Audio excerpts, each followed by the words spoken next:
బంద్ చేయలేదా నువ్వు? అది నడుస్తూనే ఉంది. అన్నీ ఆడేసేస్తాం. అది ఫారెస్ట్ రౌండ్స్ వస్తున్నాయి అంటున్నారు.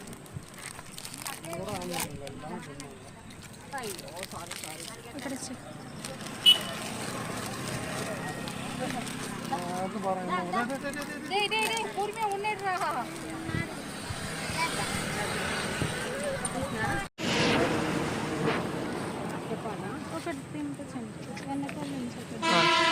ఇవైతే బిస్కెట్లు బాగా తిన్నాయి. నేను షూట్ చేసిన, మొన్న రాత్రి కూడా చేసిన, కానీ చీకట్లు కనబడలేదు. అందుకే మళ్ళీ పొద్దున వచ్చిన, మళ్ళీ శివుని దర్శనం అయితే చేసుకున్న. పొద్దున ఎన్ని జింకలు ఉన్నాయి, లోపల కూడా ఉన్నాయి, కానీ అవి రావట్లేదు. వీటికి బిస్కెట్ అలవాటు అయింది, అందుకే వచ్చింది. ఇప్పుడు ఫారెస్ట్ వాళ్ళు వస్తారట, అందుకని మేము వెళ్ళిపోతున్నాము.